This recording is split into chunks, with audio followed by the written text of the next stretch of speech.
Au niveau du smartphone, ce que je peux te dire, c'est que quand tu scrolles sur ton smartphone, ça active ton système dopaminergique. C'est le circuit de la récompense. En gros, Mhm. ça marche comme de la cocaïne. Voilà. Basiquement, tu es accro à ton téléphone comme tu es accro à de la cocaïne, ça marche pareil. Mm. La télévision a ce pouvoir de t'endormir et de t'hypnotiser. C'est Ouais. comme quand tu rêves.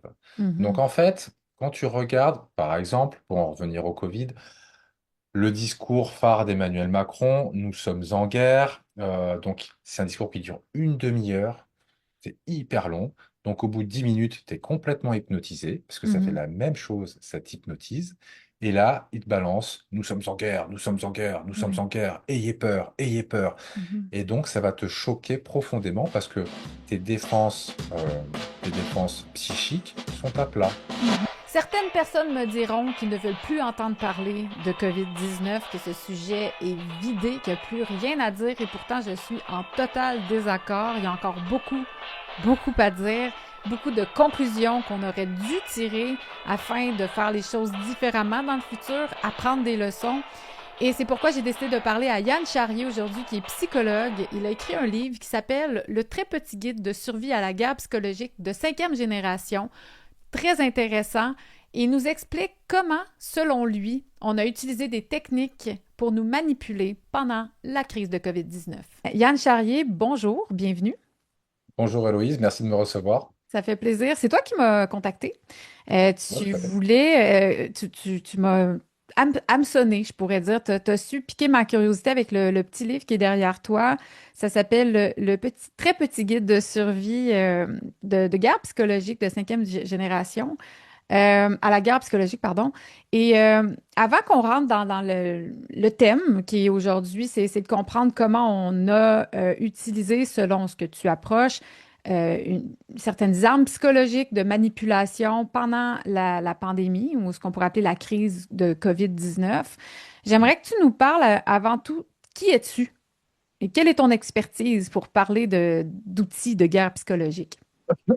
Alors, moi, je m'appelle Yann Charrier, je suis psychologue du travail et des organisations diplômé d'État. Je suis spécialisé en évaluation psychologique des personnes et des systèmes. Et moi, mon expertise dans la manipulation psychologique et la guerre psychologique, elle était de zéro, hein, tout simplement. Non, non, mais voilà, je suis pas là pour mentir à qui que ce soit. En 2020, comme beaucoup de gens, ma vie a été bouleversée et je me suis installé dans un petit appartement juste en face d'une école primaire. Et du coup, je voyais tous les matins et tous les soirs ces enfants aller et venir, masqués et distanciés à l'école. Et ça Hmm. m'a rappelé quelque chose. Mais alors, c'était vraiment un souvenir, mais très, très lointain. Et j'avais vu une image 15 ans auparavant sur un documentaire et je suis allé chercher au fond de ma mémoire. J'ai retrouvé ces souvenirs, j'ai fait mes petites recherches et je me suis rendu compte que le masquage et la distanciation, c'était des méthodes qu'on avait déjà utilisées auparavant. Hein. Ah On oui? nous avait dit que c'était tout nouveau, ça venait de sortir, mais en Mhm. fait, c'était faux. C'était faux. C'est juste que très, très peu de gens connaissent ces méthodes. Alors, Hmm. je me suis renseigné auprès de psychologues, de psychiatres, de psychanalystes, d'orthophonistes, de parents, d'enseignants, mais également de personnel d'école, de personnel médical. Enfin, moi, j'ai fait la totale pour comprendre qu'est-ce que ça faisait à nos enfants en vrai. C'est-à-dire que d'une part, pour moi, la réalité, elle a deux faces. Une face de la pièce, c'est le physique, le sanitaire, la médecine, et l'autre face de la même pièce, c'est le psychologique. Mhm. D'accord? Et donc, qu'est-ce que ça fait les protocoles sanitaires? Chez nous, on appelait ça les protocoles sanitaires. Qu'est-ce que ça fait au niveau physique? C'est censé nous garder en bonne santé. Certains disent que ça marche, d'autres que ça marche pas. C'est pas mon problème. Qu'est-ce que ça nous fait au niveau psychologique? Moi, c'est de ça que je parle. Ouais. Et donc, j'ai pris sur moi de contacter tous ces gens et de faire un best-of, j'ai envie de dire, de tous les symptômes que ça occasionne chez les enfants. Et quand Wow. j'ai vu la liste des symptômes, là, j'ai compris que c'était impossible. C'est juste Hmm. impossible La que... facture était beaucoup trop élevée finalement. Ah oui, mais la facture était impossible. Je veux Hmm. dire, là, je l'ai page 25 à 27. Si tu veux, je te lis les symptômes. Allez. Si ça t'embête pas, ouais.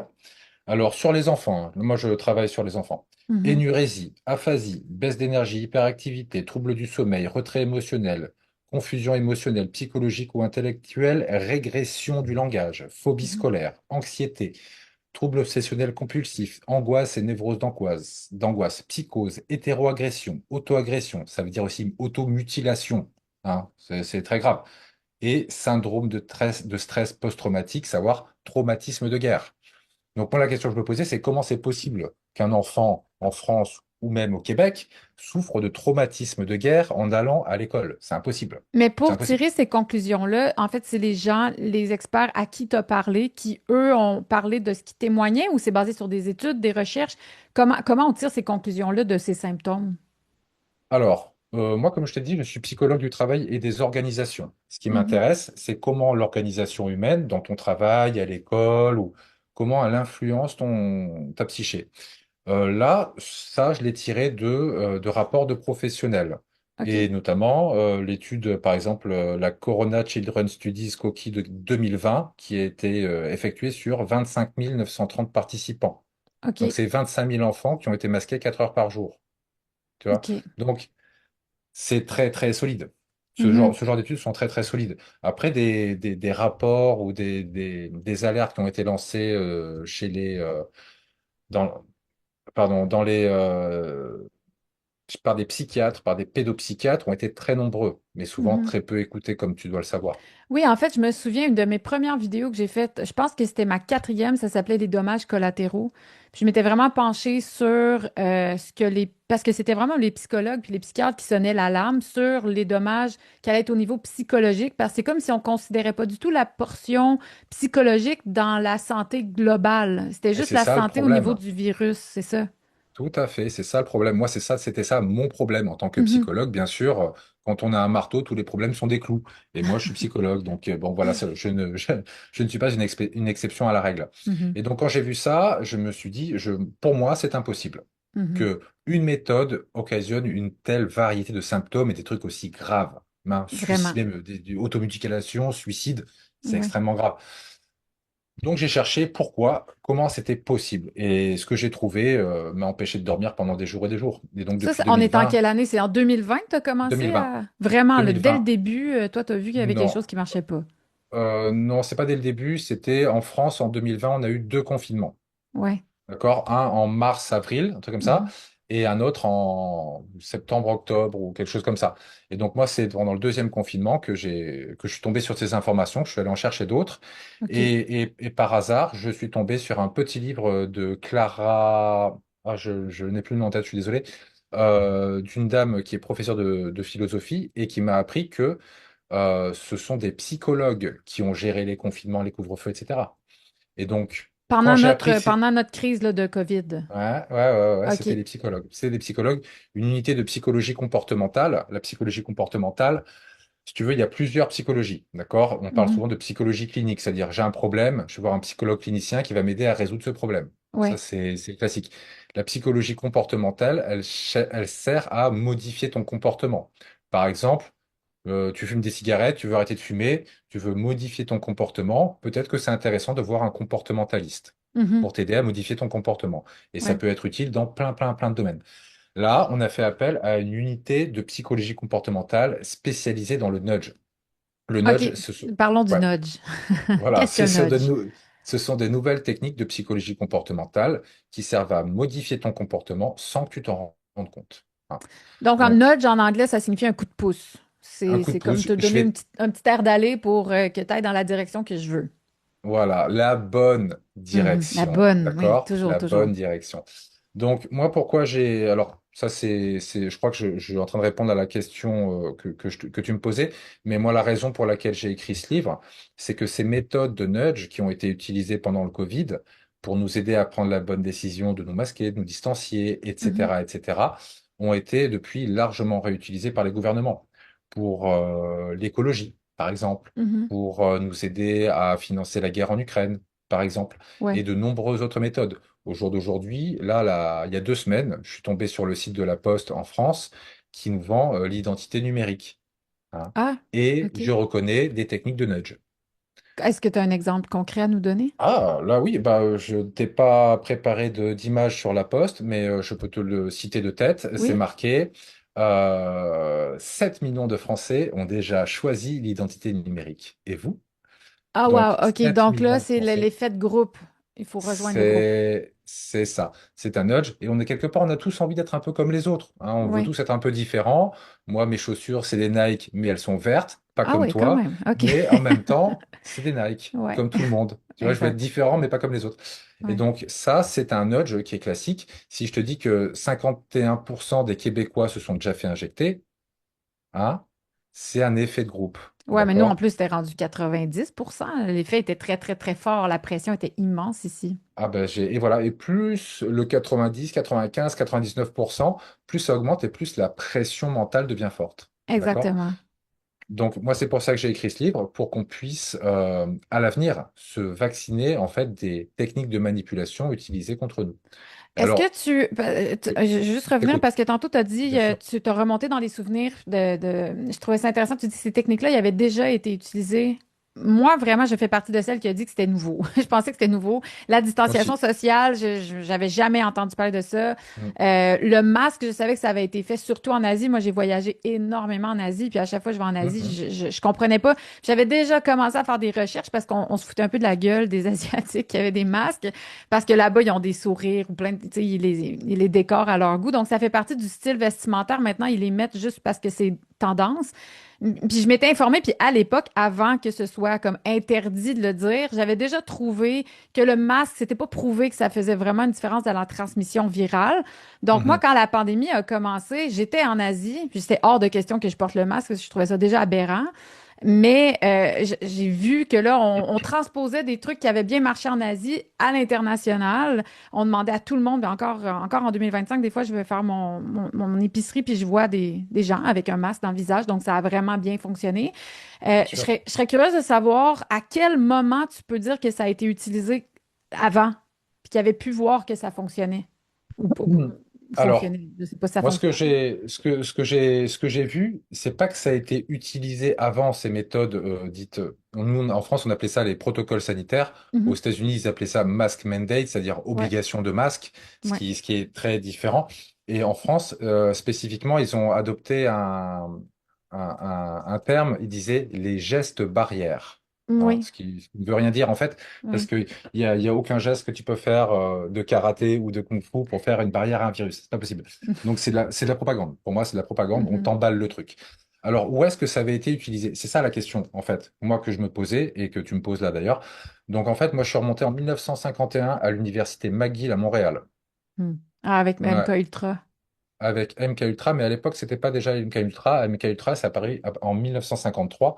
Et donc, en fait, ce sont les recherches du docteur Donald Hebb à l'université McGill qui OK. travaille sur l'isolation sensorielle. C'est pas du tout une méthode de torture, hein, c'est de la psychologie expérimentale à l'époque. On ne sait pas, vraiment, pour de vrai. Donc, ces recherches ont été financées par la CIA et la Fondation Rockefeller. Et le docteur Donald Hebb, qui était un brillant psychiatre, ou psychologue, neuropsy, bref, c'était un mec brillant à l'époque.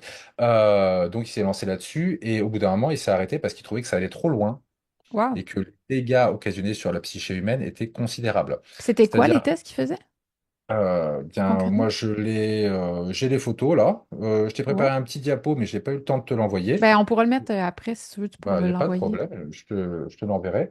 Donc les photos là, c'est un Ah mec oui. sur un lit. Aïe, Voilà, aïe, ça aïe. c'est de l'isolation sensorielle complète. C'est-à-dire que on te Wow. bouche les yeux, les oreilles, tu ne peux plus bouger, tu es sanglé, tu ne peux plus te toucher toi-même, et tu es comme ça dans le noir et t'attends. Ce type, le docteur Donald Hebb, nous explique que personne ne tient 48 heures. C'est Personne. considéré comme de la torture. On sait maintenant, c'est la déprivation des sens, c'est considéré comme un type de torture.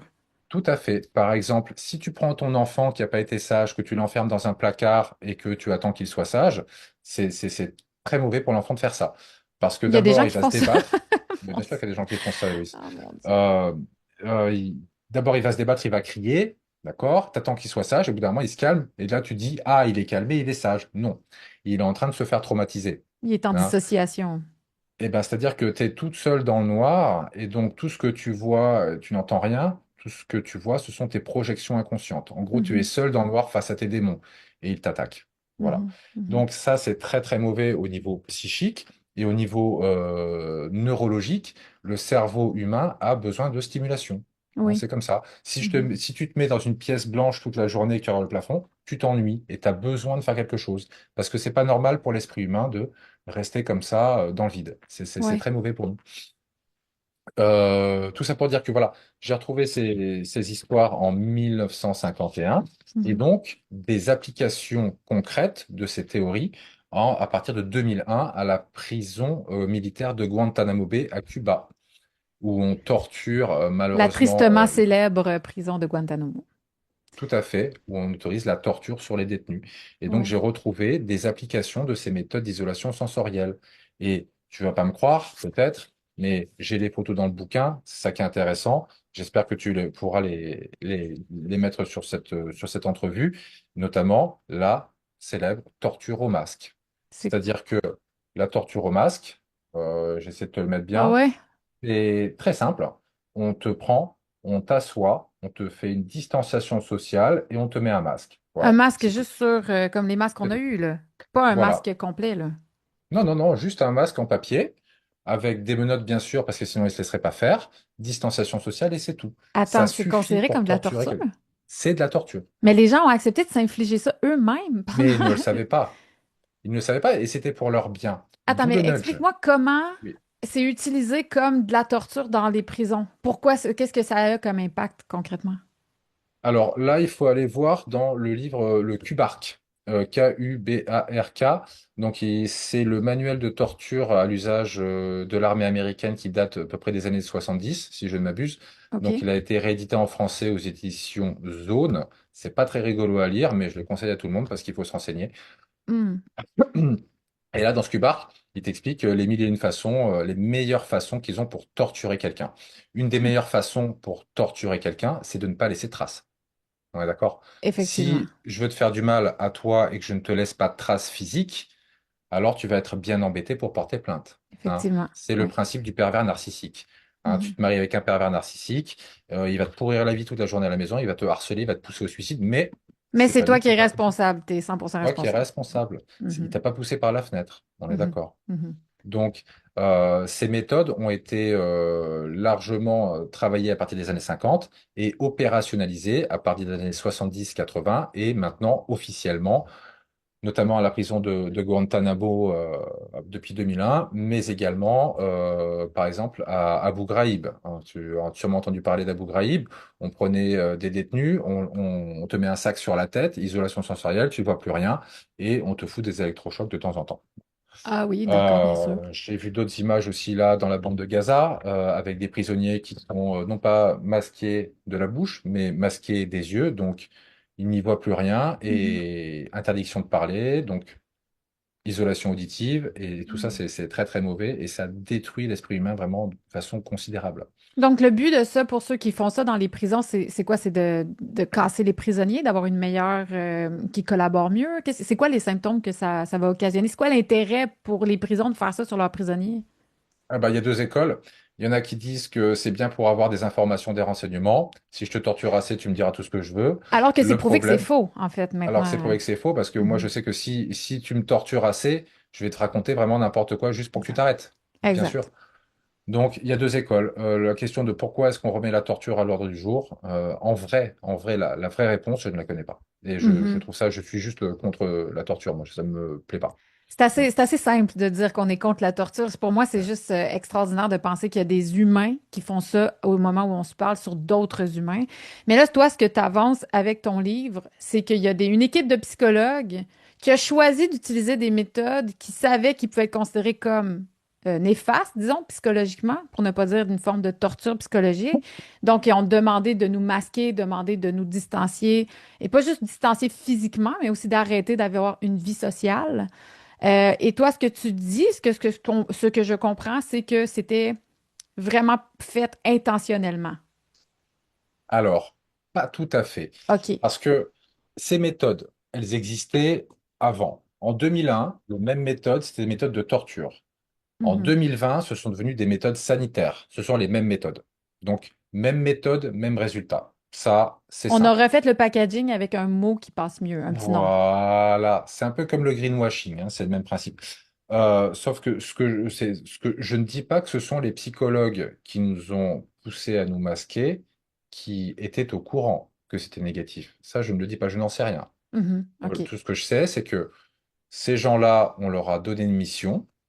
et ils l'ont rempli. Leur C'est, mission était faites, faites-leur faire ça, faites-les rester chez eux, faites-les se masquer, faites-les se distancier, et ils l'ont fait. Mais est-ce qu'ils savaient réellement que ces méthodes étaient négatives? Ça, je ne peux pas je l'affirmer. comprends, je J'ai comprends. mon idée, j'ai mon idée à ce sujet, puisque moi, je suis juste un psychologue de base et j'ai compris le truc. Bon, après, peut-être qu'ils ont glissé sur une peau de banane, tu sais pas, hein. Non, c'est ça, Ça arrive. on peut pas, comme j'ai eu Graham Hancock en entrevue, puis il disait, est-ce qu'il y a eu une pandémie? Est-ce qu'il y a eu vraiment une catastrophe, un virus? Je le sais pas. Est-ce que les gouvernements ont utilisé cette crise-là ont instrumentalisé cette crise pour avoir plus de contrôle totalitaire sur la population? Oui, j'en ai la conviction. Voilà. Ça, j'en suis également persuadé, notamment quand je suis tombé sur le site de l'OCDE. Il y a le lien dans le bouquin. Sur le Oui, site de l'OCDE, tu as une carte dynamique du monde qui n'inclut pas la Russie et la Chine parce que voilà. il Mais n'existe sinon, pas. voilà, ils sont pas là-bas. Mais sinon, des entreprises de nudge, des cabinets de nudge, donc de modification comportementale qui travaillent avec les gouvernements, dans le monde, il y en a au moins 140 de recensés. C'est-à-dire que si tu regardes, je sais pas si je t'avais envoyé le PDF, si tu regardes page 99, bon là j'ai juste l'Europe sur cette carte, mais dans les diapos que je vais t'envoyer, il y a le monde entier, notamment le Canada et le Québec. Hmm. Tu verras que vous êtes pas mal farcis, notamment autour des grandes villes et des centres de pouvoir. Sans grande Euh, surprise. On l'a Sans vu grande aussi. surprise. Voilà. Et en fait, comment est-ce qu'on peut expliquer que, pour moi, hein, tout simplement, juste pour moi, comment est-ce qu'on peut expliquer que tous les pays dans le monde ont fait la même chose? C'est Mhm. parce que les cabinets de modification comportementale associés au gouvernement étaient là dans de très nombreux pays. C'est pas juste Donc, qu'on s'est recopiés les uns les autres, c'est qu'il y a non, vraiment c'était pas un intuitif, tout réseau. le monde faisait la même chose Non, parce que c'était la bonne non, non, chose non, à non, non, non, faire, là. non. Il y a un réseau et ça s'explique aussi par l'existence de ce qu'on appelle des relais organisationnels. C'est quoi un relais organisationnel? Ce sont des entreprises qui servent à synchroniser d'autres entreprises. Là, je pense à McKinsey, C'est tout ça, j'allais dire, simplement. hein, que McKinsey a été comme beaucoup. Ici, on l'a décrié parce qu'on a un journaliste qui faisait son travail, le seul à peu près, Thomas Gerbet, qui a sorti à quel point McKinsey avait été impliqué. Puis je sais qu'en France aussi, ça avait sorti quand même assez fort, qu'il avait fait finalement la gestion de la pandémie au lieu de nos gouvernements, là. Tu sais, ils n'ont pas été démocratiquement élus et pourtant, c'est ce cabinet-là qui a été engagé. Donc, est-ce qu'il y a un lien avec les cabinets dont tu parles et McKinsey? Est-ce qu'ils travaillent conjointement, main dans la main? Alors, question complexe en Oui, France. Là, je vais parler en France parce que pour le Canada et le Québec, je ne te dirai pas à toi comment ça marche, hein, chacun son travail. ouais. Euh, En France, ça s'explique par le fait que le gouvernement dit gouvernement Macron, c'est pas un gouvernement Macron. Si tu veux, en 2016, en 2017, Macron est élu président de la République française, bon, de façon assez douteuse, diront certains. Mais c'est pas lui qui a créé son parti politique. C'est-à-dire qu'il a contracté Mm, McKinsey pour créer un parti politique pour lui. D'accord? Donc c'est pas le parti d'Emmanuel Macron, c'est le parti de McKinsey. mhm. OK? Ça fait une grosse différence parce que qui est à la manœuvre? Voilà, McKinsey, et c'est pas les seuls, hein. Il y a le Boston Consulting Group, il y a Accenture, il y en a plein d'autres. Euh, En France, et je parle uniquement pour la France, hein, je ne parle pas pour le Canada, Mhm, ce sont des entreprises qui vont épauler, qui vont aider les présidentiables à devenir des présidentiers. Et ça a commencé avec Sarkozy et Ségolène Royal, donc ça devait être vers 2008 ou 2005, je sais plus. mhm. Et donc depuis, chaque personne qui se présente à la présidentielle va être aidée en pro bono par des entreprises comme ça qui sont là uniquement, gracieusement pour le bien de la France. Philanthropique. La philanthropie, tout Cette à bonne fait. vieille philanthropie. Voilà. En France, on nous a dit que McKinsey, ils étaient là uniquement pour la logistique du vaccin. Donc, si tu prends de la logistique, tu demandes à une entreprise qui fait de la logistique frigorifique, à livraison de surgelés, en gros, quoi. Mais Mm, eux, ils mhm. ne font pas de la logistique, ils font de la stratégie. Ouais. La stratégie, c'est l'essence de l'art de la guerre, hein. C'est pas du tout fait pour rigoler. Peux-tu Et nous comme parler, parce que tu parles de guerre psychologique c'est Ouais. quoi une guerre psychologique? Est-ce qu'on peut dire qu'on a été dans une guerre psychologique et qu'on l'a pas su? Selon toi, on nous a déclaré une guerre, mais sans le dire ouvertement? Moi, je le pense. Mhm, C'est ce que je dis moi et moi personnellement. mhm, Pourquoi je parle de guerre psychologique de cinquième génération? Parce que les guerres de première, deuxième et troisième génération, ce sont les guerres physiques. On commence avec des bâtons et des cailloux, on finit avec des armes nucléaires. D'accord? ouais. La guerre de quatrième génération, ce sont des guerres qui vont permettre de déstabiliser des gouvernements en utilisant par exemple Facebook, etc., comme on a vu dans les printemps arabes. Les Mhm, guerres de cinquième génération, ce sont des attaques psychologiques sur les peuples pour les empêcher de réagir. C'est de la guerre contre-insurrectionnelle. C'est pour ça que mhm, quand je te dis, si je t'empêche de voir ton voisin, que je ferme le café, le bar, le restaurant, que je t'empêche d'aller au travail, tu ne peux plus te rencontrer avec tes voisins, avec tes amis, avec ta famille. Et quand tu ne peux plus te rencontrer, tu ne peux plus discuter, tu ne peux plus débattre, et donc tu ne peux pas prendre de décision ensemble de faire ça ou pas ça. Et donc ouais. tu es enfermé chez toi devant la télé. En gros, c'est ce qui se passe. Mhm. Et qu'est-ce que c'est la télé? C'est un outil de normalisation. Et Donc, de on va propagande. normal et de propagande. On va normaliser ton comportement avec, par exemple, de la propagande. Ouais.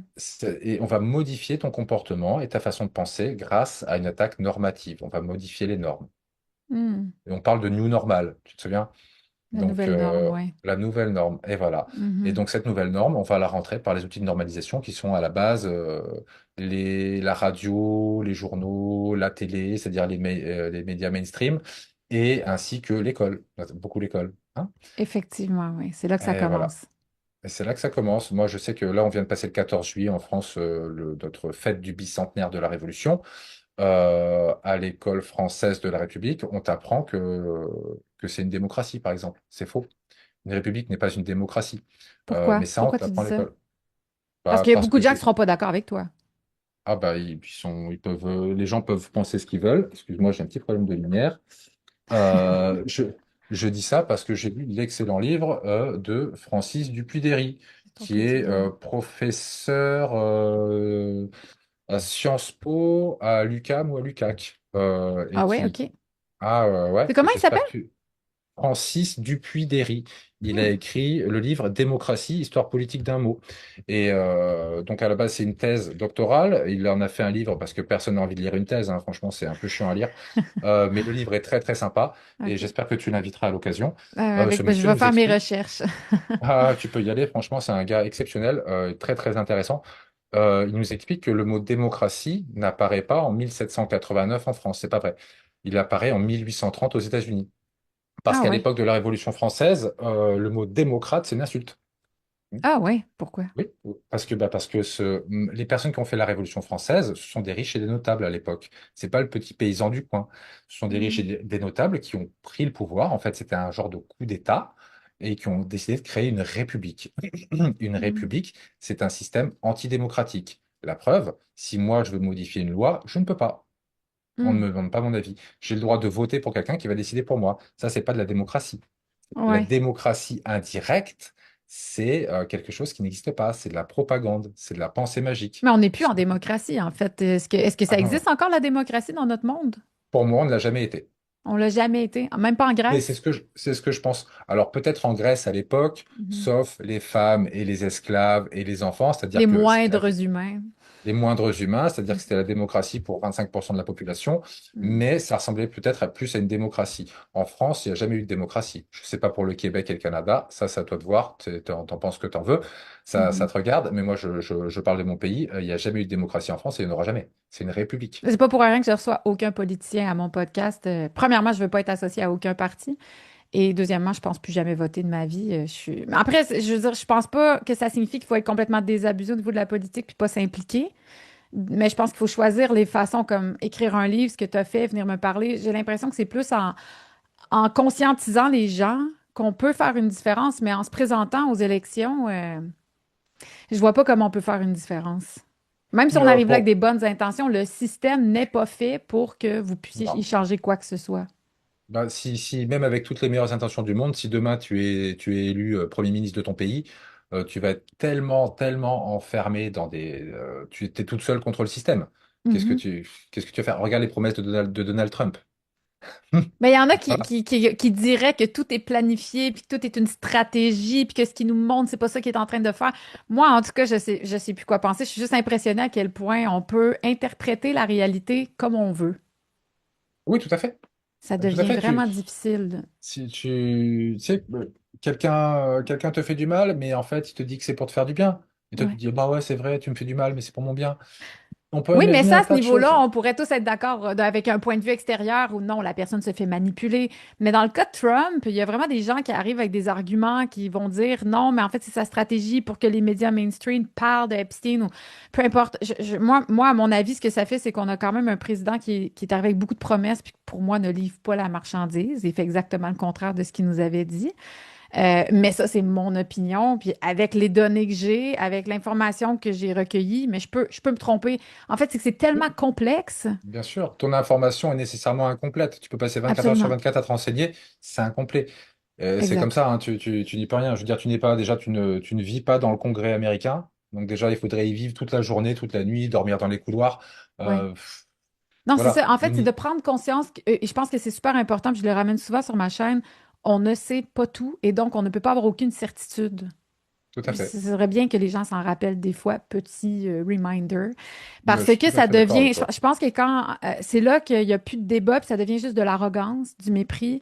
Je le vois beaucoup dans mes commentaires, quand les gens sont dans des certitudes, ils ont le besoin de coloniser la pensée des autres pour qu'on pense tous comme eux. Moi, j'adore une circulation d'idées.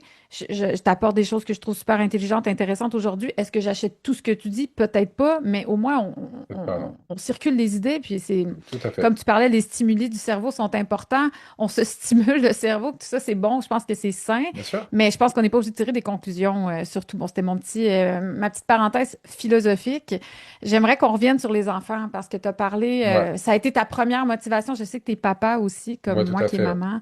Moi aussi, même partir ma chaîne, ma motivation, ça a été beaucoup mes enfants que j'ai eus en 2020 puis en 2023, donc pendant cette période-là. Euh, comment tu te positionnes par rapport, ici et maintenant, par rapport aux enfants? Est-ce que tu peux mesurer les impacts qui ont été pris? Est-ce que tu le vois dans ta vie? Est-ce que tu trouves on a modifié au bon moment? Est-ce qu'on s'est rattrapé? Parle-nous donc un peu de ta lecture des enfants pendant la pandémie.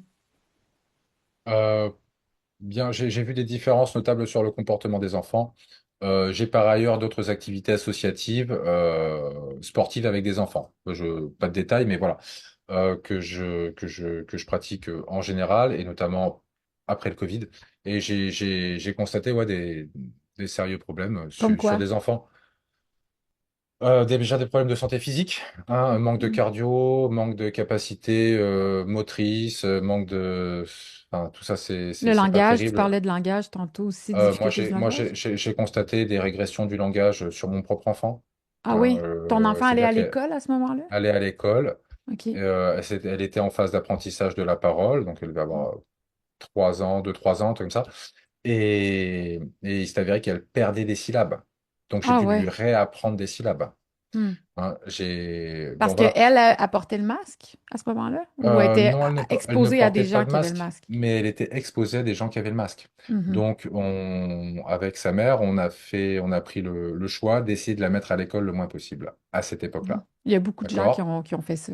Après, tout à fait, une fois que les choses sont revenues à la normale, pas de problème, c'est super, amuse-toi à l'école. Mais Mhm. j'ai entendu pas mal de choses sur, bon, si tu veux, au niveau psychosocial.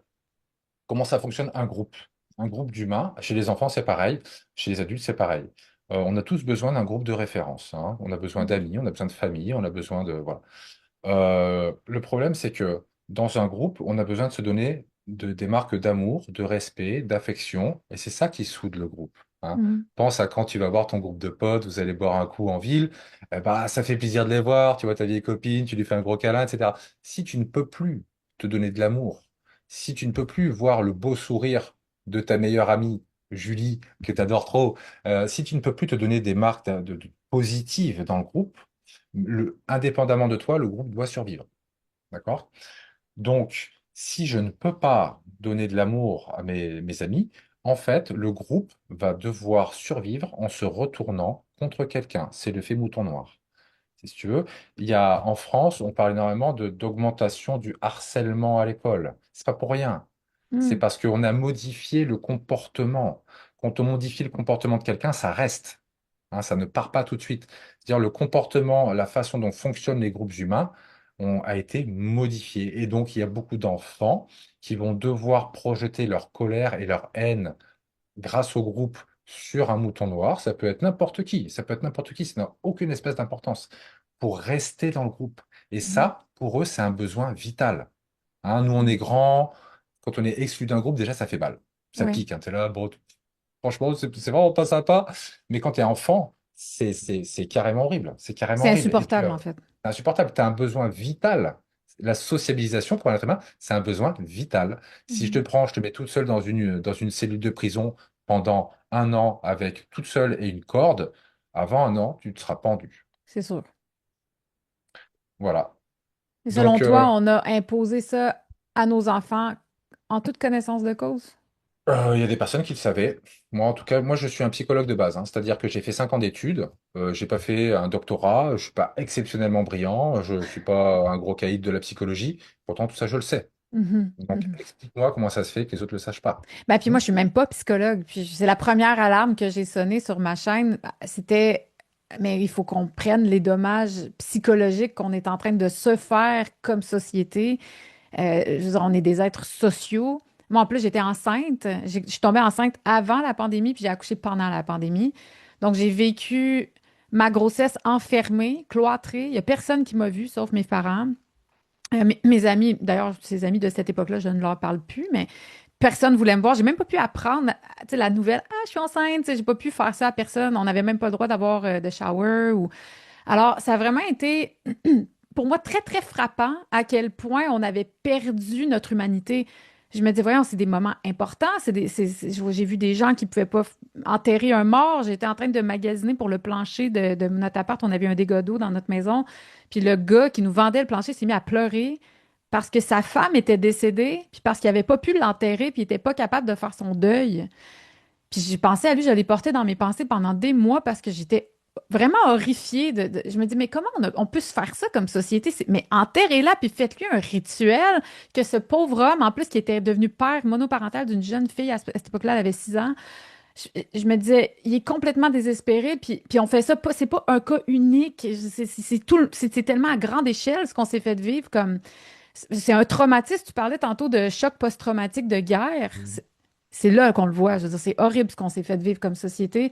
Et tout le monde disait, oui, mais il faut le faire. Tape sur l'épaule, il le faut parce qu'il y a un virus.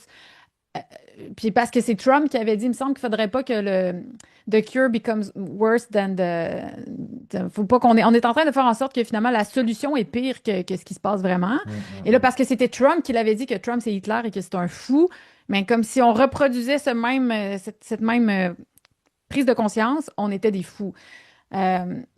Bref, j'aimerais t'entendre là-dessus par rapport à ça. Je veux juste te rebondir là-dessus.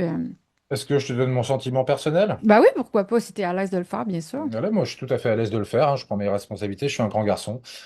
Si j'ai commencé ce travail, c'est pour protéger mon enfant et je continue à le faire.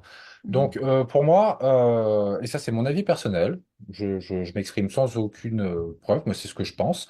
Je pense que le virus était un bon prétexte pour nous détruire psychologiquement. Mhm. Pourquoi? Parce que dans l'art de la guerre, en fait, si tu détruis ton ennemi psychologiquement, tu n'as même plus besoin de le vaincre physiquement. C'est Mhm. très simple. Et donc, en psychologie sociale, on considère les rapports intergroupes en fonction d'une caractéristique en particulier, c'est la domination. Il y a les groupes dominants et les groupes dominés. Voilà. La question est de savoir comment s'exprime cette domination. Et c'est quelque chose qu'on retrouve très fort dans le système république. Hein, il y a Mhm. les élus, le président, les ministres. Alors chez nous, c'est les sénateurs, les députés. Je sais pas exactement comment ça se passe chez toi. Différent, oui. Je suis pas féru de politique Mhm. canadienne, malheureusement. Donc ça, c'est les dominants. Mhm. D'accord? Et eux, ce qu'ils doivent faire, c'est dominer les dominés, tout simplement. Mhm. On peut voir aussi les rapports hommes-femmes. Souvent dans nos sociétés, les hommes sont plus dominants que les femmes. Hein. Problème d'égalité au travail, par exemple, ça c'est un reflet. Les adultes sont dominants sur les enfants. Bien souvent dans les pays du Nord, ce sont les blancs qui sont dominants sur les noirs. Et en fait, ça, on le retrouve très facilement dans les rapports sociaux. Le but de la République, c'est de créer une caste de dominants qui va dominer La les plèbe. pauvres gens, que la plèbe, c'est ça, les gueux, comme on dit. Mhm. Ouais. Donc, pour moi, cette histoire de Covid, on aurait pu le gérer d'un million de façons plus intelligentes. C'était un bon prétexte pour détruire la société et notamment la nucléariser. Si tu veux, Mhm. dans les années 70, dans le conflit de la guerre froide entre les États-Unis et La Russie. l'URSS, on a appris comment créer une psychose paranoïaque artificielle. Hein, c'est quelque chose qu'on a appris dans les sous-marins. Euh, Hmm. c'est c'est très simple. Imagine, tu es dans un sous-marin, tu es un Américain, et là, la rumeur court qu'il y a un espion russe. Un... Dans le Ça fout sous-marin avec vous. dans le sous-marin avec toi. Ça se trouve, c'est toi, ça se trouve, c'est moi, ça se trouve, c'est ton meilleur pote, ou tu ne sais pas qui c'est. Et donc, ça te fout un bordel incroyable. Hmm. Parce que tu commences à réfléchir comme un paranoïaque. Et à force de réfléchir comme un paranoïaque, tu deviens un paranoïaque. Je sais Ouais. pas si tu te souviens, à un certain moment, je sais pas comment ça s'est passé chez toi, chez nous, ils nous ont balancé ce qu'ils appelaient les malades asymptomatiques. Ben oui, Est-ce mais que ça tu a les été as eu la aussi? pire fraude, selon moi, de la Voilà. pandémie. Ça, c'est la création évidente d'une psychose paranoïaque de masse, Mhm. Tout le artificielle. monde peut Pour être moi, potentiellement ton ennemi. c'est ça. Ça, c'est et ça, pour moi, c'est clairement une technique de manipulation psychologique. Et des techniques de Hmm. manipulation psychologique, j'en ai relevé à peu près une cinquantaine, Est-ce que personnellement. tu veux Pourtant, je t'ai nous en dit, donner en rafale quelques-unes pour que les gens puissent faire Ah, OK, je comprends de quoi ils parlent, quelques exemples qui sont frappants. bien sûr, Ben, bah, il y en 50, a. c'est beaucoup, hein. Oui, c'est pour ça que je ne les ai pas tous mis dans le bouquin. Dans le bouquin, il y en a une vingtaine. OK. Après, j'ai fait d'autres conférences avec notamment Kairos, le vaillant média belge. Je sais pas si tu connais. Oui. Ils sont très bien. On a fait 5 heures d'explication là-dessus. Et c'est Wow. vraiment la grosse, grosse tartine. Je vous invite à regarder si vous avez vraiment du temps. C'est disponible sur YouTube? Sur YouTube, c'était disponible. En tout cas, c'est disponible sur ma OK. chaîne YouTube et c'est disponible surtout sur le site de Kairos parce qu'ils ont perdu leur chaîne YouTube 15 fois. OK, ils sont pires que moi. Enfin, je dis 15 fois, c'est une façon de parler, mais plusieurs fois quand même. Ouais, j'imagine. C'était pas facile pendant ce temps-là.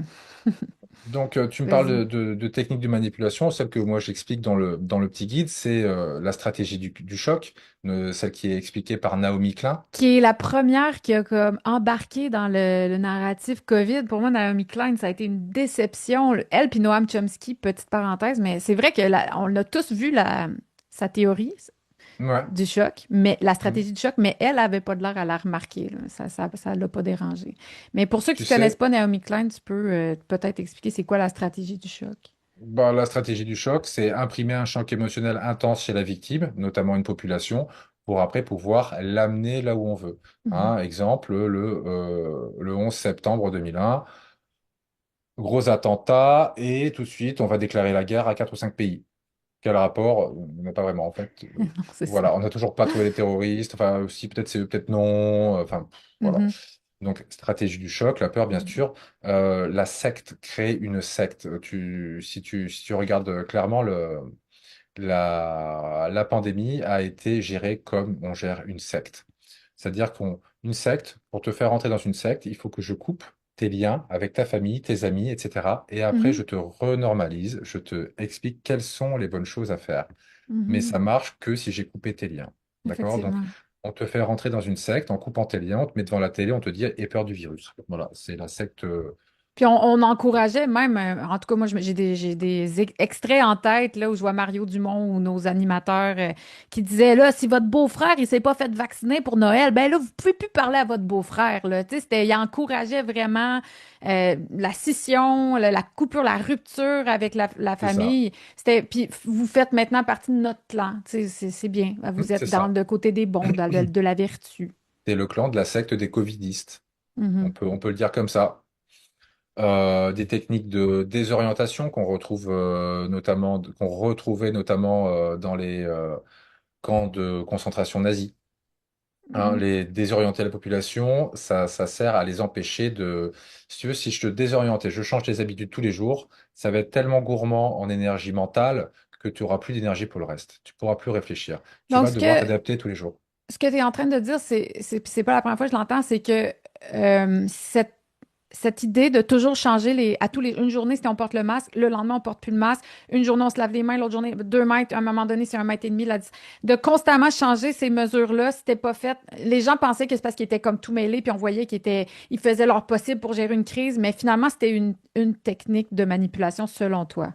Pour moi, c'est une technique de manipulation. Quand changes le sens de fonctionnement des supermarchés, tu mets des flèches par terre. Mhm. À l'école, en France, il y avait 4 niveaux d'alerte sanitaire. Donc, les protocoles changeaient toutes les semaines, quasiment. Selon des couleurs ou Selon, ouais, il y avait un code couleur, 1, 2, 3, 4, plus ou moins grave.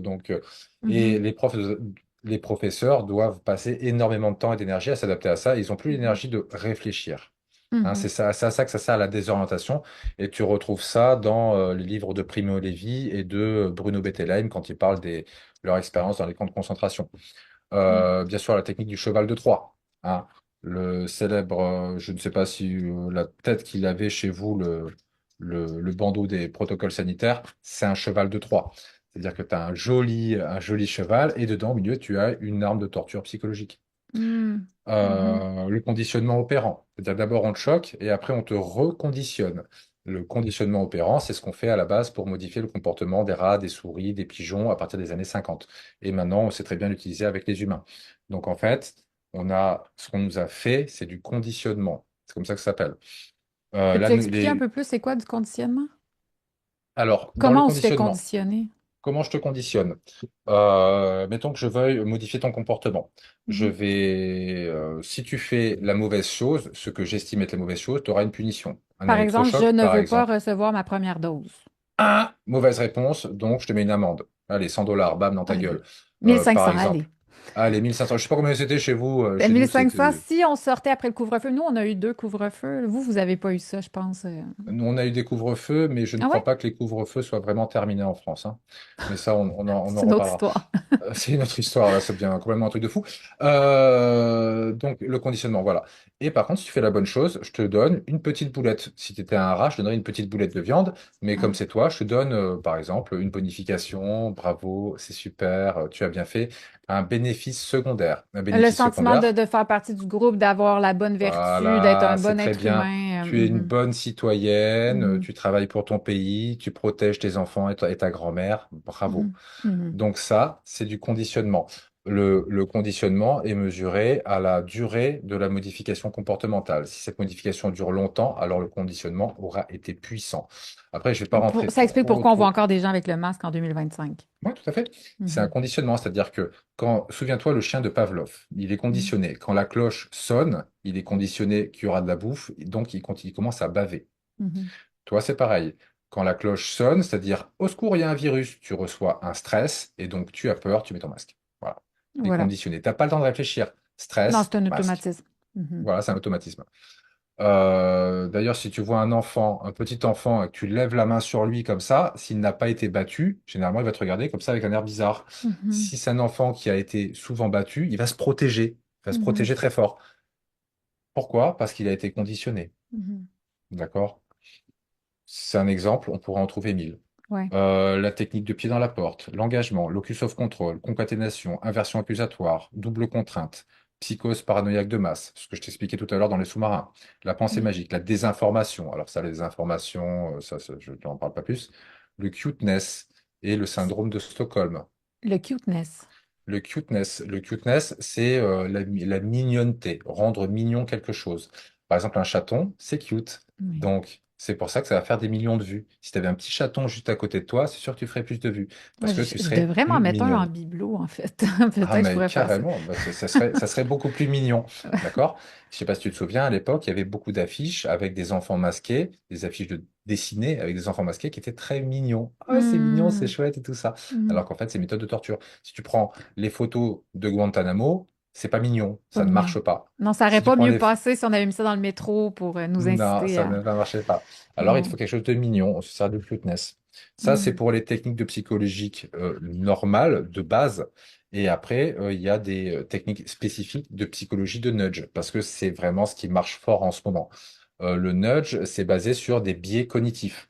Si tu veux, notre cerveau, on a tendance à croire qu'on est très malin, tous, hein, alors qu'en fait, dans notre cerveau, ce qui nous sert à réfléchir, c'est l'équivalent d'une petite pomme. Hein, c'est pas dingue. Et dans cette petite pomme, en fait, il y a plein d'angles morts. Comme quand tu fais un créneau, tu regardes dans tes miroirs, dans tes rétroviseurs, tu recules, bam, angle mort. Donc, le nudge se sert de ces angles morts pour modifier ton comportement. Et donc, on appelle ça des biais. Mhm. Dans ton cerveau, il y a des biais cognitifs.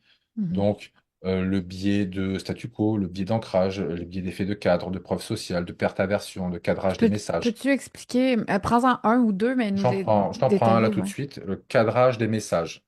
Le cadrage des Quinze. messages, c'est par exemple, si je veux te faire passer un message à toi, Hello, qui est une femme, ça serait peut-être mieux si c'est une femme qui te parle sur l'affiche, tu vois. Mhm. Par exemple, si tu vois Justin Trudeau avec ses 1000 déguisements, c'est pas pour rien. C'est pas juste parce qu'il aime se déguiser, sûrement qu'il aime ça un petit peu quand même, mais c'est parce que c'est une technique de nudge, c'est le cadrage des messages. Quand tu vas voir des agriculteurs, tu prends une botte de paille. Quand tu vas voir des cadres, tu te mets un costard. Quand tu parles avec des Quand tu jeunes, vas tu en portes un Inde, t-shirt. tu portes le costume traditionnel. Mais justement, c'était pas fait avec une telle maladresse que si c'est mal fait à un moment donné, ça peut amener les gens à prendre conscience qu'ils se font. En tout cas, ça Bien paraît sûr. ridicule, du moins. Bien sûr, moi, vu de France, quand je vois le grand poster avec tous les déguisements de Justin Trudeau, forcément, je ne trouve pas ça crédible. Non. Mais Macron fait un peu la même chose. Si tu veux, quand il va sur la plateforme TikTok pour parler aux jeunes, il met un t-shirt. J'ai jamais vu Mm. un président de la France en t-shirt. Ah, il est C'est pas que tellement c'est cool. choquant. Non. Il est tellement cool, c'est Ouais, c'est un un gars du jeune, peuple. il a à Mhm. peine 39 ans. Bon, par exemple, le biais de gamification. Je vais transformer une contrainte en jeu. Donc, je vais te dire, est-ce que tu es prête à relever le challenge de protège-toi contre le Covid Ou prends ta avec tous tes copains? photo sur les réseaux sociaux avec. Ah ouais, Ouais, tout le monde le faisait. avec ton petit pansement. Ouais. Le biais de régularité et répétition. C'est-à-dire que pour améliorer la puissance d'une modification comportementale, je vais régulièrement répéter le même message, c'est-à-dire toutes les heures au supermarché, à la radio, à la télé, etc. Ça s'appelle un nudge qui s'appelle la régularité et répétition. Mm. D'accord? Ça, c'est un truc qu'on a tous vu. Les nudges, c'est Euh, nouveau, ça, ou ça existe depuis longtemps? alors, le nudge, ça a apparu à partir de 2010 à peu près, et ça OK. a vraiment commencé à être utilisé autour de 2014-2015 pour essayer par les gouvernements. Par les Moi, j'ai vu gouvernements. par les gouvernements notamment, mais aussi par des entreprises privées qui veulent faire de la pub, par exemple. Oui. On pourrait tout à fait, moi je serais assez d'accord dans l'idée qu'on nous nudge à manger 5 fruits et légumes par jour. Mhm. C'est pas mal. Ouais. Pourquoi pas utiliser ça comme ça? Ou me faire nudger pour arrêter Mais de à fumer. arrêter de prendre notre douche le matin pour économiser de l'énergie ou ce genre de choses-là, c'est peut-être moins cool. Ça devient douteux. Et là, Mhm. tu vas tomber dans, par exemple, une nouvelle branche de la psychologie là, qui vient de sortir. Je connaissais pas. C'est psychologie de l'écosystème. Non, c'est psychologie. Bon, bref, ce sont toutes les techniques psychologiques qu'on va faire, qu'on va utiliser sur toi pour t'aider à devenir plus green, pour Ouais, OK. t'aider à Le sauver la greenwashing, planète. mais dans la Le psychologie. greenwashing, mais dans la psychologie. Et donc, pour permettre de modifier ton comportement en vue d'objectifs qui sont affichés comme écologiques, mais en fait, c'est pas toi qui décides de ces objectifs, parce que tu Mhm. n'es pas dans une démocratie, tu es dans une république. Enfin, Mhm. en tout En tout cas, cas pour moi, je vous. parle de moi, je parle de Ouais. moi, je parle de moi, je parle de moi. Mhm. Pardon. Utilisation d'autorité et d'influenceurs. Hmm. Utiliser les influenceurs, c'est une technique de nudging aussi. Ça, je C'est pense drôle que parce que c'est ça, un... j'en parlais dans ma conférence justement parce que il y a des documents qui datent là, qui ont été déclassifiés, mais de l'armée américaine qui utilisait déjà à l'époque ça s'appelle, c'est en 1947, c'est un mémo de l'OSS, donc l'ancêtre de la CIA, Mhm. qui montre, en fait, c'est pour comment utiliser les armes de guerre psychologiques sur la population.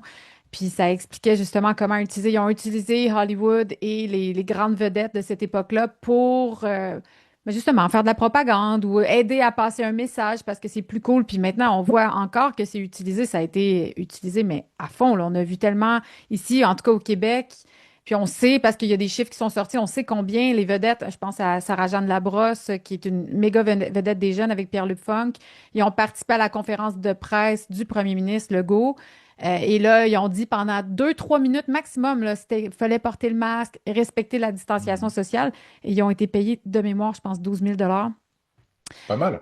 Ouais, ben c'est ça, juste pour 3 minutes, c'est quand même bien payé. Ouais, Mais c'est j'avoue. ça, on voit à quel point il y a un investissement qui est fait. C'est comme il y a une enveloppe budgétaire pour manipuler les gens à se comporter comme des bons citoyens. Eh ben, tu sais, cette technique, en fait, la première fois qu'elle est utilisée, moi que je sache, c'est en 1917 Oh, wow. pour faire rentrer les États-Unis en guerre contre, dans la Première Guerre mondiale. C'est-à-dire que le président de l'époque avait été élu sur la promesse qu'il n'entrerait pas en guerre. Les Hmm. Américains voulaient pas se battre. Ça se Mhm. comprend. C'est rare. Personne n'a envie de se faire tuer. Pas tant que ça en fait, hein. Ah ouais, hein? Ils n'avaient pas envie de se faire tuer. Donc, qu'est-ce qu'on a fait? On a créé la commission Creel, je crois que c'est CREEL, dans laquelle il y avait notamment Edward Bernays. Et ils ont décidé d'utiliser la technique pas des têtes d'affiche, bon, en gros, ils ont pris des stars d'opéra, de théâtre, etc., des chanteurs. Ils ont réussi à former 40 000 personnes qu'ils ont distribuées sur le territoire pour... Le plan, c'est simple. Le mec prend une caisse, se monte dessus, se lève et dit, oui, moi je pense qu'il faut faire la guerre. Et il explique, il fait son petit speech pendant 2 minutes, et voilà, c'est tout. Wow. Et c'est comme ça qu'ils ont réussi à retourner l'opinion publique. Et en 1917, les États-Unis entrent en guerre. Ça a fonctionné. Et ça a fonctionné. Bien sûr que Hmm. ça Il fonctionne. n'y avait pas les moyens technologiques qu'on a maintenant. C'est ça aussi. Quand on voit, on regarde l'histoire, on voit ce qui s'est fait. Maintenant, on connaît MK Ultra, on connaît les programmes qui ont été faits pour vraiment briser la psyché humaine, manipuler, contrôler les humains.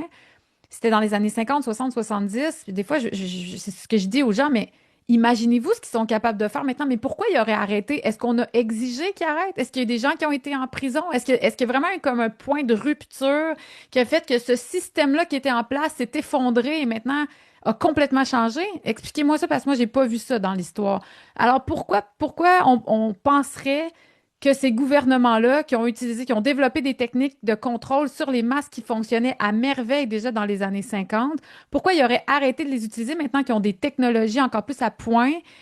Parce qu'on peut imaginer aussi juste avec nos téléphones, tu sais, je vais en parler bientôt dans une capsule, j'ai l'intention d'en parler parce que on voit à quel point on devient zombie sur nos téléphones. Il y a vraiment quelque chose qui se passe quand on est sur nos téléphones.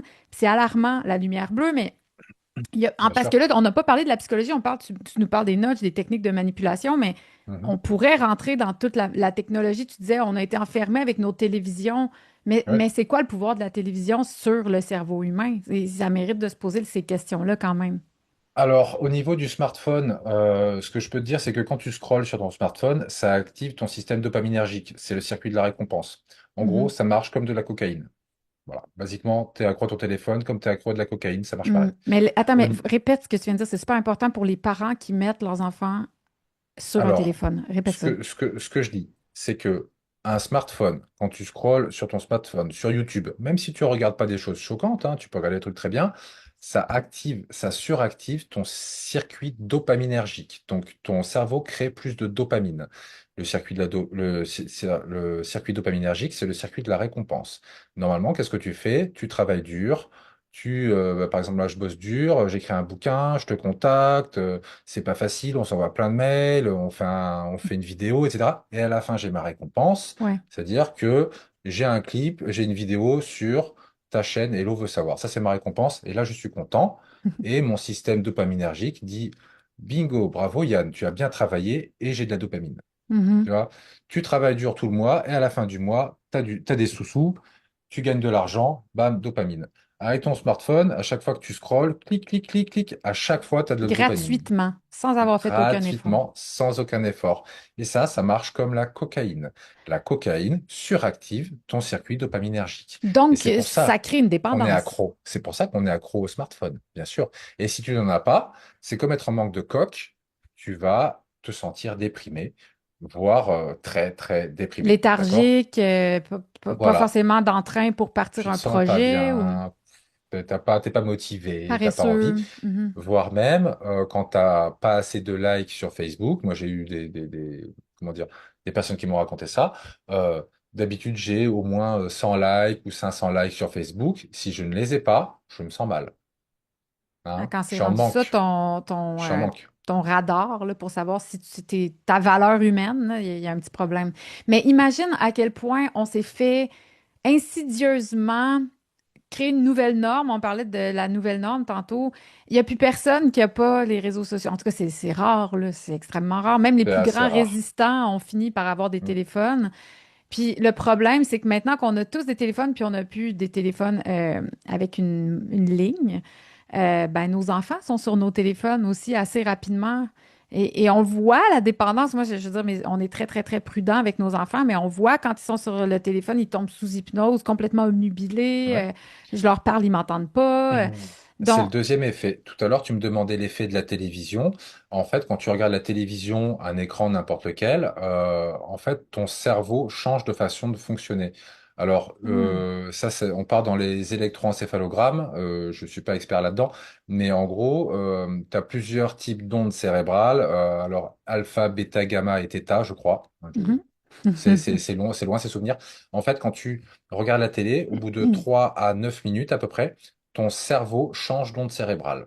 D'accord? T'es en onde, je crois que je crois que tu passes en onde bêta. Faut vérifier.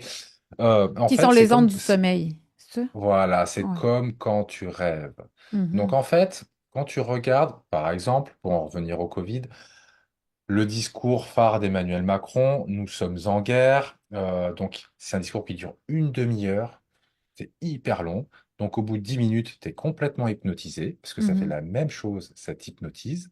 Et là, il te balance, nous sommes en guerre, nous sommes en guerre, nous sommes Ouais. en guerre, ayez peur, ayez peur. Mhm. Et donc, ça va te choquer profondément parce que tes défenses psychiques sont à plat. Mhm. C'est la même façon, de la même façon, quand tu regardes ta série préférée, alors tu regardes ta série, c'est super, ça va, et puis au bout d'une demi-heure, bam, de la pub. Pourquoi? Parce que tu es comme ça devant ton écran, tes défenses mentales sont complètement à plat, et là, la pub, elle rentre tout au fond.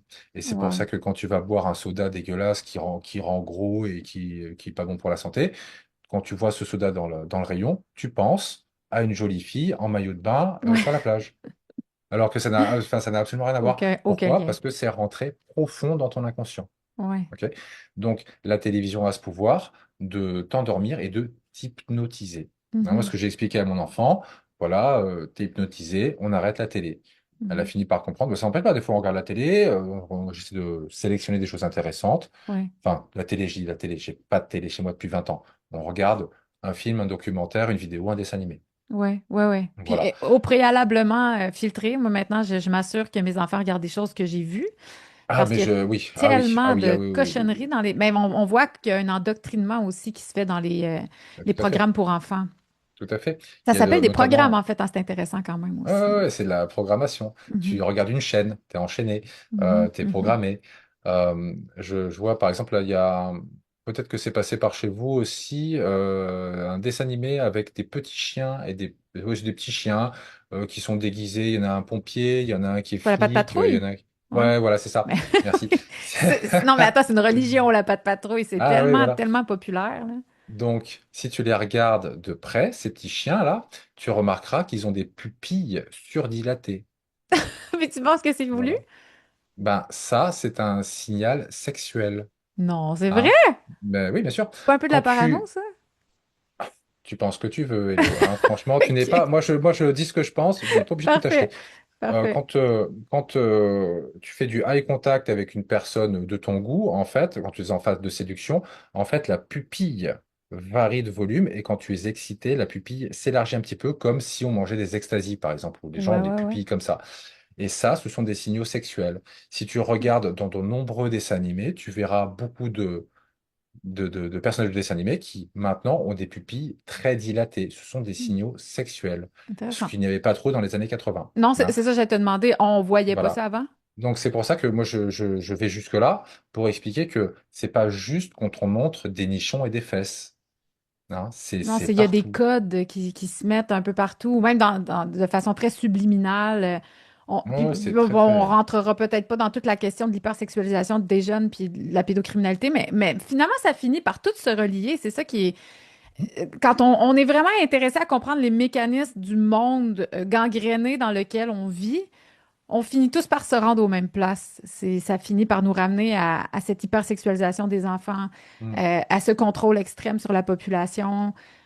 Comme tu disais, C'est vrai cette qu'on fait relation des de liens. dominant. Oui, c'est ça. C'est que finalement, il y a des modus operandi, puis il y a des patterns qu'on remarque. Et toi, maintenant, maintenant que tu as fait toutes ces prises de conscience-là, tu as écrit ton livre, bon, maintenant, plug ton livre, comment on peut se le procurer? Est-ce qu'il est en vente? Alors, tout à fait. Mon livre est en vente à 6,99 €. Le problème, c'est que pour l'envoyer par chez toi au Québec, ça va coûter 10 dollars de frais de port. Donc, c'est Oui. vraiment pas hyper intéressant. Mhm. Donc, c'est pour ça que là, je le vends uniquement. Alors, je n'ai pas trouvé d'éditeur pour l'instant. Donc, Mhm. c'est du fait maison. J'ai les exemplaires à la maison. Voilà, je fais ce que Est-ce je que peux. c'est possible de se procurer en e-book?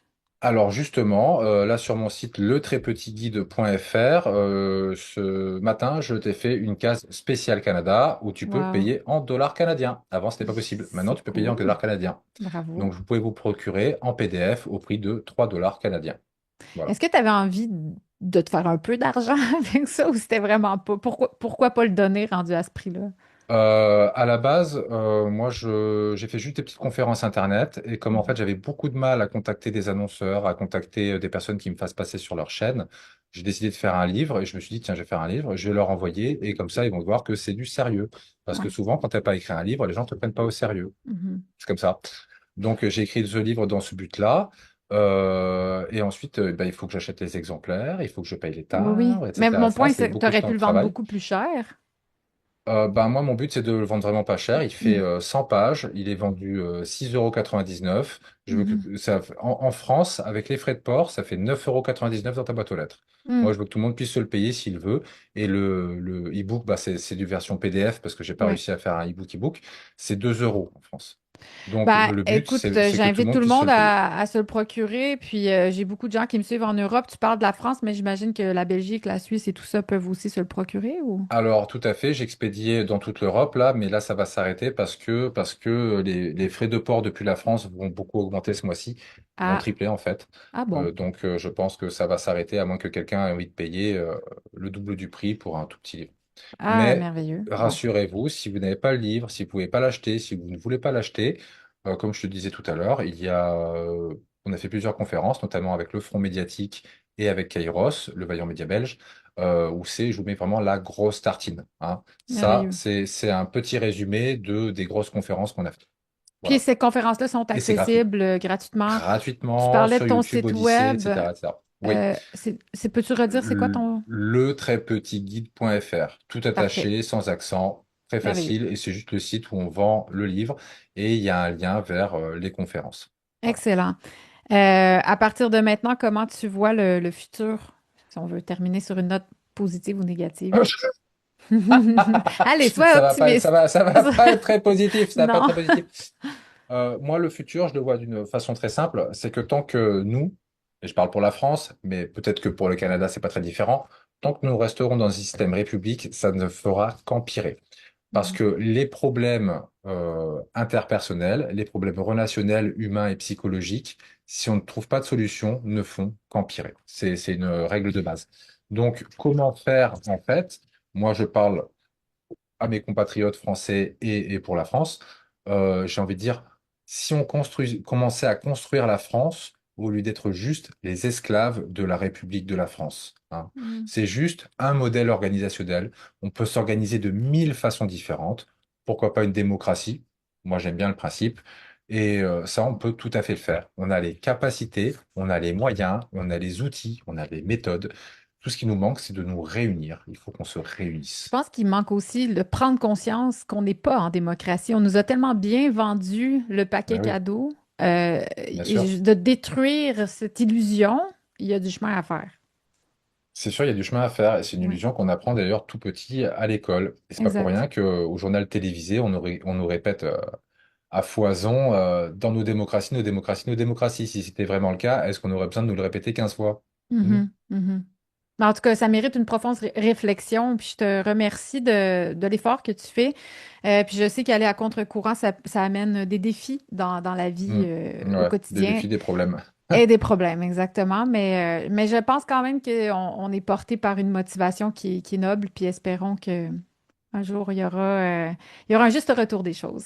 Je te remercie beaucoup pour ton temps, Yann. C'était vraiment super intéressant. J'espère te recevoir à nouveau. Je me semble que j'aurais posé encore 100 000 questions, mais je pense qu'on a Avec déjà... plaisir. on Avec fera peut-être plaisir. une partie 2 un jour, puis on invitera peut-être, si c'est en direct, les gens pourront poser des questions au fur et à mesure. Ça pourrait être très intéressant. Carrément. Merci beaucoup de m'avoir reçu, Louise. Avec plaisir. Merci de m'avoir contacté.